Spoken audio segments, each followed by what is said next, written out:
नमस्कार दोस्तों, मैं हूं सुरजीत शाह और आप देख रहे हैं workervoice.in।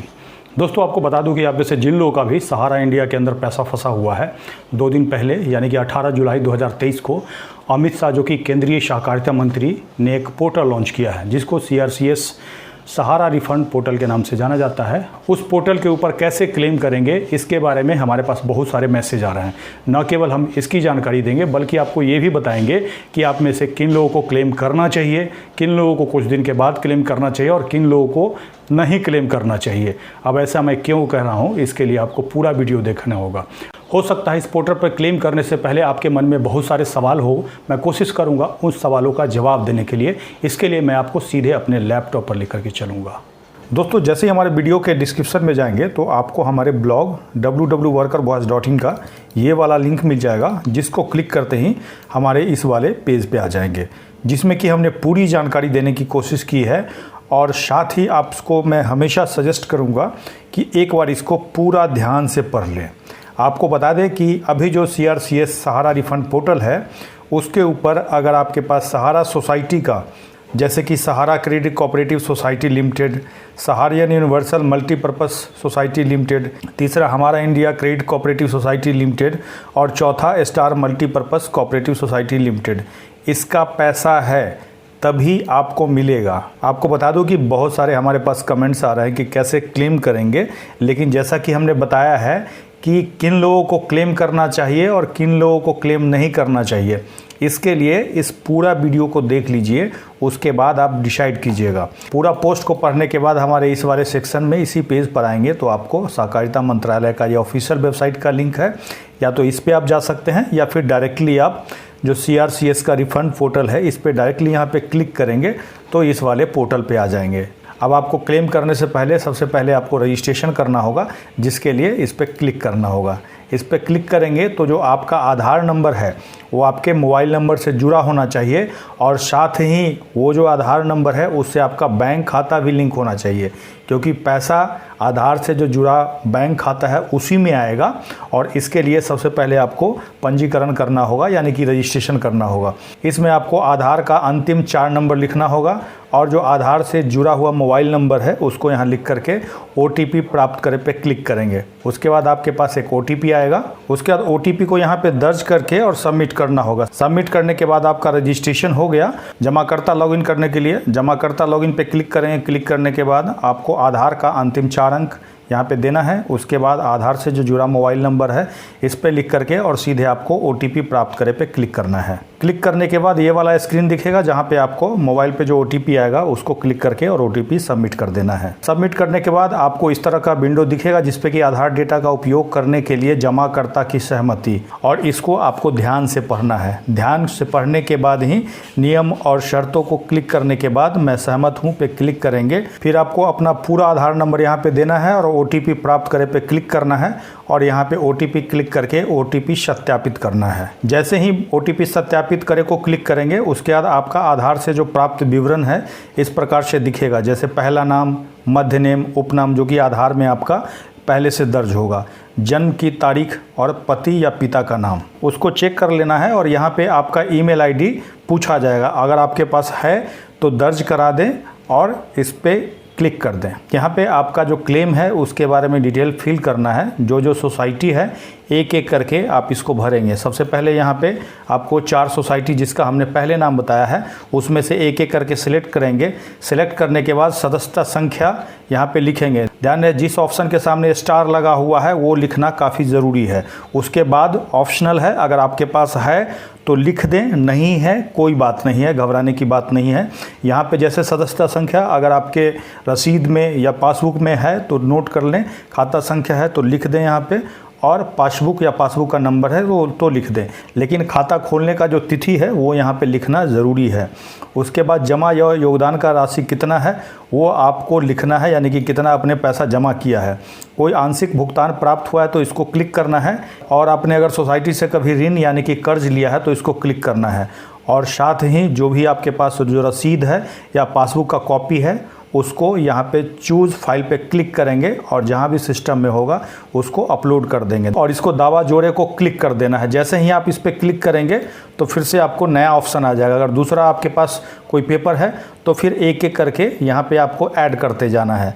जैसे ही ऐड करेंगे तो यहाँ पे 1 2 3 4 जितना भी ऐड करते जाएंगे उतना आपको यहाँ पे दिखाएगा।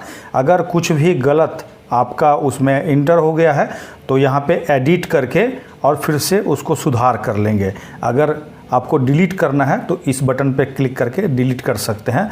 और जब आपको लगेगा कि हमने सफलतापूर्वक फॉर्म भर दिया है तो इसको अगला पे क्लिक करके अगले नेक्स्ट स्क्रीन पे चले जाएंगे।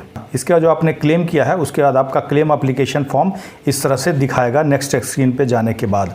और यहाँ पे क्लिक करके इसको डाउनलोड कर सकते हैं और साथ ही अगर आपके पास प्रिंटर है तो इस ऑप्शन पे क्लिक करके इसको प्रिंट भी कर सकते हैं। अब आपके पास जो क्लेम एप्लीकेशन है इस तरह से दिखेगा, जहाँ पे आपको यहाँ पे जमाकर्ता अपना फ़ोटो लगाएंगे और सबसे लास्ट में साइन करेंगे। लेकिन साइन करने से पहले एक बार एक एक चीज़ को बारीकी से आपको पढ़ लेना है और साथ ही जो डिक्लेरेशन है यानी कि घोषणा है उसको भी ध्यान से पढ़ लेना है, क्योंकि क्लेम एप्लीकेशन में जो बाकी डिटेल आपने भरा है और साथ ही जो घोषणा आप कर रहे हैं उसी के आधार पे आपका पैसा मिलना है। इसके बाद साइन करके फिर से आपको उस पेपर को स्कैन करना है। स्कैन करके यहाँ पे क्लिक करके उस फाइल को पीडीएफ में या जेपीजी में अपलोड करना है। अपलोड करके यहाँ पे क्लिक कर दें।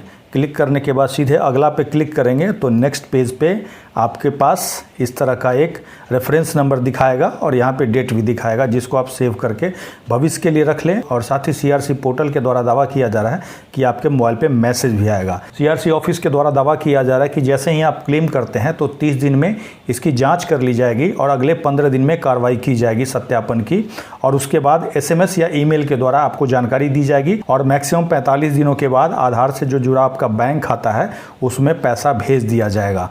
लेकिन ये जानना काफ़ी ज़रूरी है कि आखिर पैसा कितना भेजा जाएगा, तो इसके लिए हमने ब्लॉग में ऊपर ही बताया है। जैसा कि सहकारिता मंत्री अमित शाह जी ने अपने भाषण में कहा था कि जो लोग भी अभी क्लेम करेंगे उनको 10 से मैक्सिमम 30,000 रुपया तक देंगे, भले ही उनका बकाया 10 लाख से 20 लाख या 50 लाख ही क्यों न हो। और इस बात को आपको ध्यान रखना है। और सबसे पहले जाकर के अमित शाह जी ने क्या कहा है इस क्लेम को करने से पहले एक बार जाकर के उसको ज़रूर देखना है। और साथ ही इसी पेज पे हमने एक वीडियो के माध्यम से भी आपको जानकारी दी है।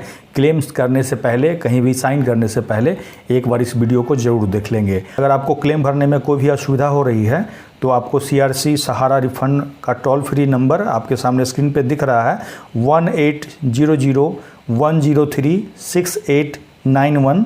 दूसरा है 1800-103-6893। इस पे कॉल करना है जो कि टोल फ्री है और इसका कोई चार्ज आपको नहीं कटेगा। अब हमारा इस पूरे वीडियो को देखने के बाद आपको ये समझ में आ गया होगा कि पूरा क्लेम प्रोसेस क्या होगा।